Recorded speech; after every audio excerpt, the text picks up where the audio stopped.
Learn easy. Subscribe Learn Easy channel. Hello kids, welcome to learn easy channel.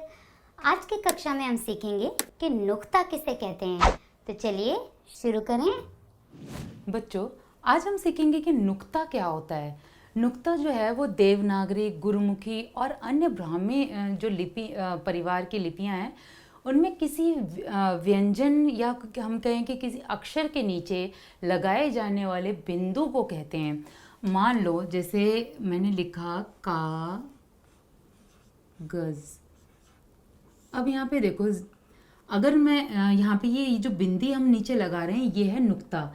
इस बिंदी को नुक्ता कहा जाता है। ये जो बिंदी है नीचे लगाई जाने वाली, इसको नुक्ता कहा जाता है। तो आपने देखा होगा कुछ वर्णों के नीचे ये बिंदी लगाई जाती है। वो क्यों लगाई जाती है? उससे हमारा जो शब्द है उस शब्द के उच्चारण में क्या अंतर आता है वो मैं आज आपको बताऊंगी।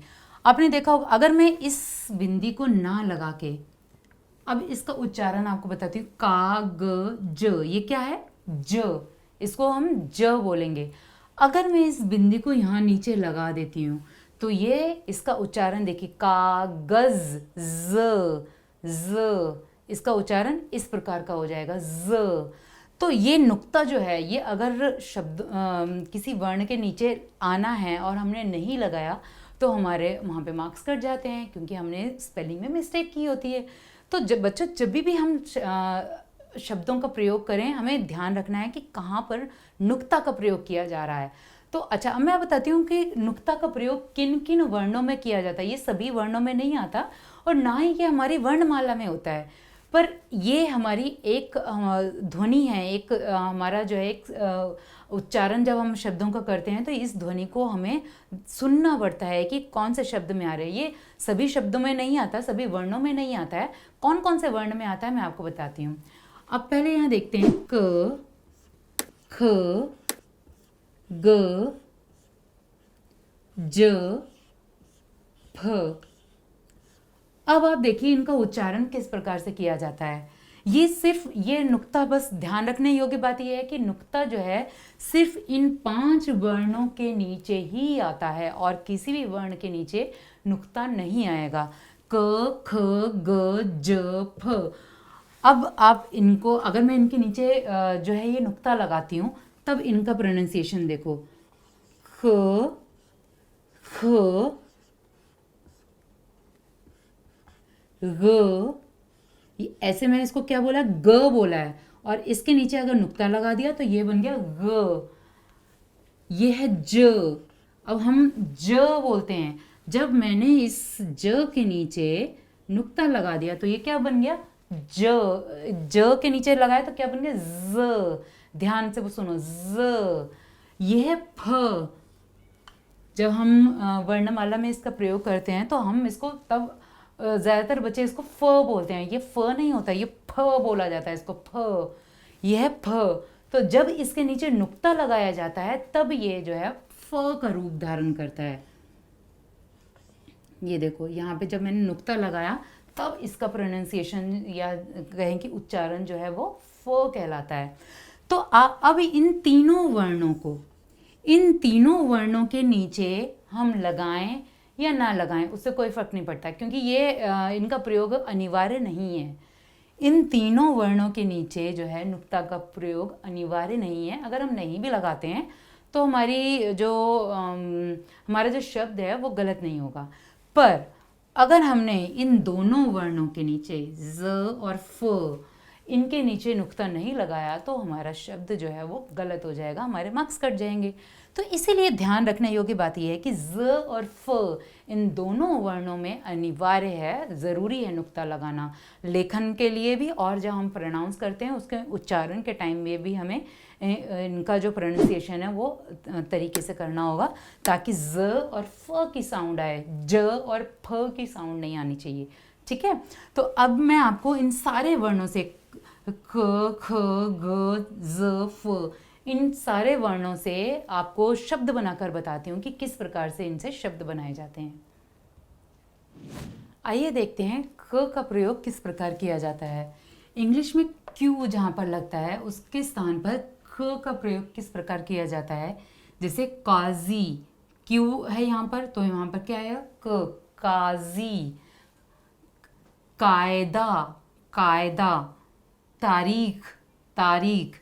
कुतुब, यहाँ पे देखिए कू के नीचे बिंदी आ गई, हमारा नुक्ता आया है। इराक, क के नीचे बिंदी आई है। सकलेन, सक, क के नीचे हमारी बिंदी आई है। तो इस प्रकार जो है क्यू, इंग्लिश के क्यू के स्थान पर हमारे कहाँ पर क्या आया, क। काजी, कायदा, तारीख, कुतुब, इराक, सकलैन, इस प्रकार के और भी बहुत से शब्द हैं जिनमें जो है क के नीचे नुक्ता का प्रयोग किया जाता है।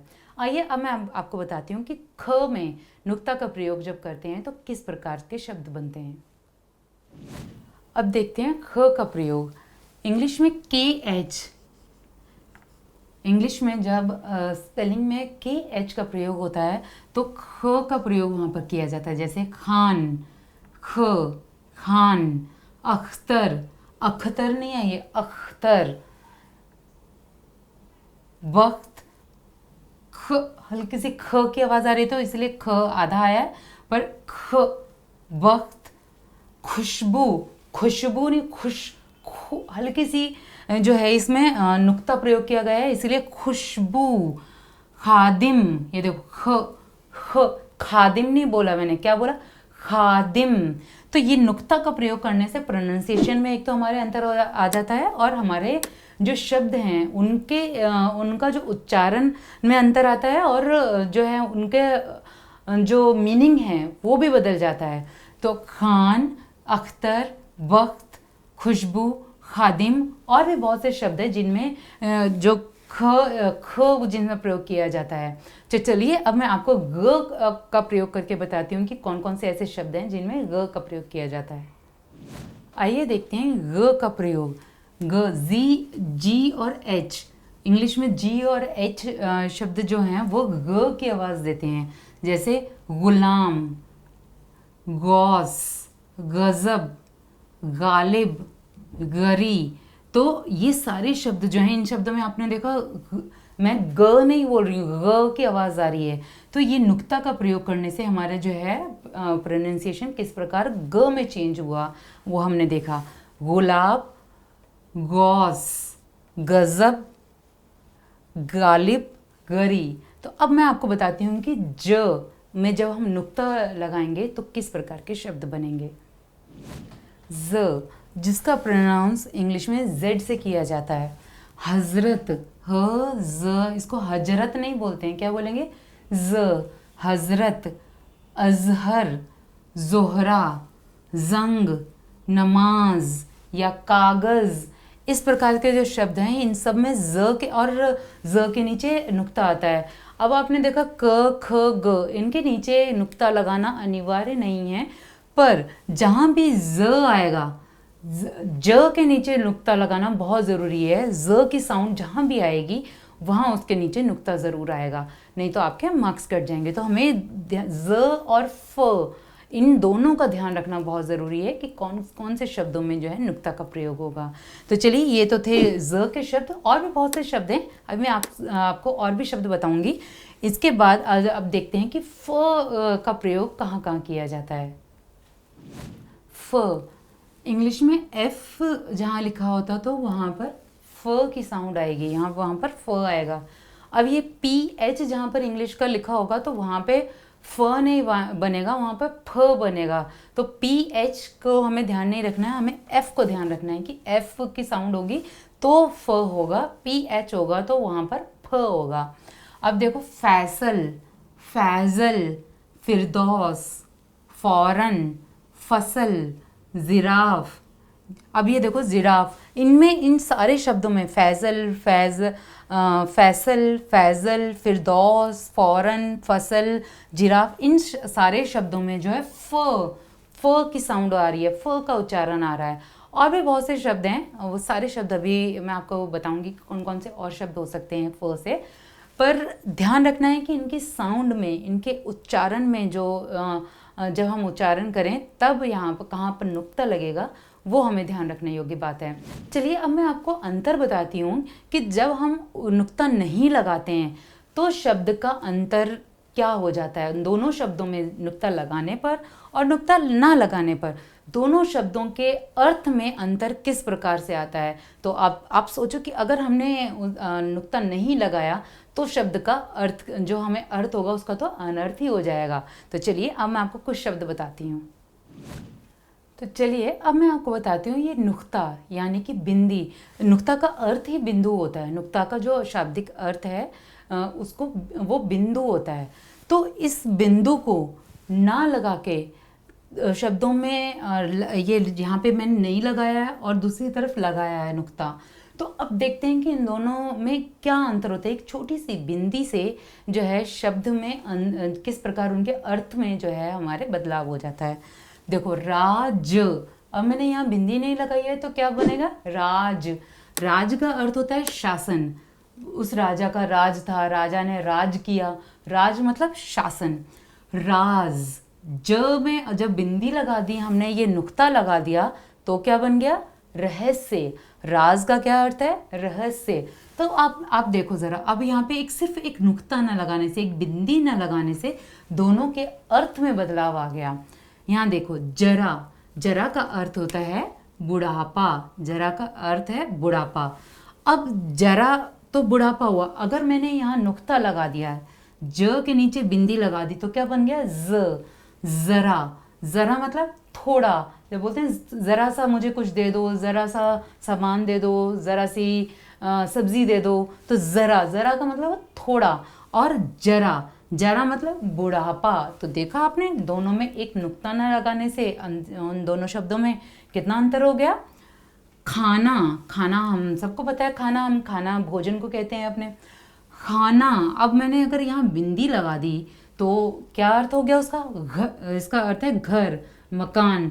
तो खाना का अर्थ है भोजन और खाना का अर्थ है घर या फिर मकान। तो दोनों शब्दों में देखो यहाँ पे नुक्ता ना लगा के दोनों के अर्थ में कितना बदलाव आ गया। अब आगे देखो अक्सर। अक्सर मतलब मैं अक्सर वहाँ जाया करता हूँ, मतलब ज़्यादातर या प्रायः जिसको हम कहते हैं। तो यह है अक्सर। और यहाँ पे क के नीचे अगर नुक्ता लगा दिया तो क्या बन गया अक्सर। अक्सर तो उसका अर्थ है बहुत छोटा। उसका अर्थ है बहुत छोटा। तो अब आपने देखा दोनों में के अर्थ में बदलाव सिर्फ एक बिंदी ना लगाकर। तो इसीलिए बच्चों अब यहाँ देखो राज, राज, जरा, जरा, खाना, खाना, अक्सर, अक्सर।